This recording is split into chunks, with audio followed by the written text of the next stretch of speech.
જય શ્રી કૃષ્ણ મિત્રો, સ્વાગત છે તમારું મારી ચેનલમાં। તો કંઈક ચટપટું ખાવું હોય, ફટાફટ બનીને રેડી થઈ જાય અને બહુ વાર રસોડામાં ન ઊભું રહેવું પડે તો એના માટે બહુ સરસ એવી આપણે છાશ વગરની વઘારેલી રોટલી બનાવશું। તો જો બપોરની રોટલી વધી ગઈ હોય તો આ રેસીપી જરૂરથી એકવાર ડિનરમાં ટ્રાય કરજો। તો એના માટે અહીંયા આપણે સૌથી પહેલાં ડુંગળી લઈ લઈશું। ડુંગળીને આપણે કટ કરી લેવાની છે। ડુંગળી સાથે આપણે અહીંયા મરચું, આદું અને ટમેટાં લઈ લઈશું। બધી વસ્તુને આપણે અહીંયા ઝીણી ઝીણી સમારી લેવાની છે અને પછી જે રોટલી છે એને આપણે નાના નાના કટકા કરી લેશું।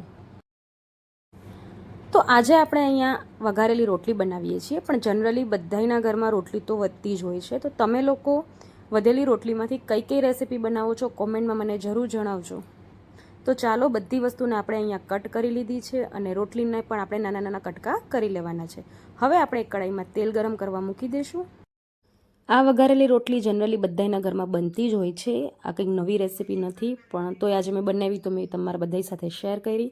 તો તેલ ગરમ થઈ ગયું છે, હવે આપણે એમાં રાઈ, અડધી ચમચી રાઈ ને અડધી ચમચી જીરું એડ કરશું, સાથે થોડીક હિંગ એડ કરશું, સમારેલી ડુંગળી, આદુ મરચાં એડ કરી લેશું। જો તમારે લસણ એડ કરવું હોય તો તમે લસણ પણ એડ કરી શકો છો, ખૂબ સરસ એવો ટેસ્ટ આવે છે। મારી પાસે આજે લસણ નહોતું એટલે મેં નથી એડ કર્યું। હવે આપણે ડુંગળી સંતરાઈ જાય એટલે ટમેટાં એડ કરી લેશું। હવે આપણે આમાં બધાય બેઝિક મસાલા એડ કરી લેવાના છે, એટલે સ્વાદ પ્રમાણે મીઠું, 1 ચમચી લાલ મરચું પાવડર, અડધી નાની ચમચી હળદર, 1 ચમચી ધાણા જીરું પાવડર। તો બસ આટલા જ મસાલા આપણે એડ કરવાના છે। જો તમારે ગરમ મસાલો એડ કરવો હોય તો એ પણ કરી શકો છો।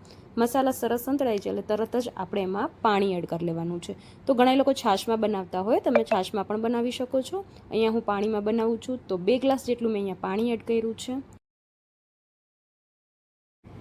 તો અહીંયા મારી પાસે 6 થી 7 રોટલી હતી એટલે આપણે અહીંયા 2 ગ્લાસ પાણી એડ કર્યું છે। તમે તમારા હિસાબે રોટલી અને પાણી એડ કરી શકો છો।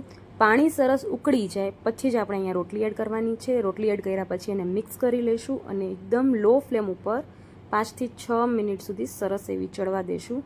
તો ખૂબ જ ટેસ્ટી આપણી આ વઘારેલી રોટલી બનીને રેડી થઈ જશે। એકવાર આ રેસીપી જરૂરથી ટ્રાય કરજો, બહુ મજા આવશે।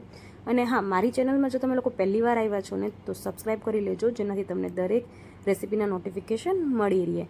અને અહીંયા સુધી આવી ગયા છો, વિડીયો ગમ્યો હોય તો વિડીયોને લાઇક અને શેર કરી લેજો। ઉપરથી આપણે અહીંયા કોથમીર એડ કરી લઈશું અને ઠંડી ઠંડી દહીં ને પાપડ સાથે આપણે આ વઘારેલી રોટલી સર્વ કરશું।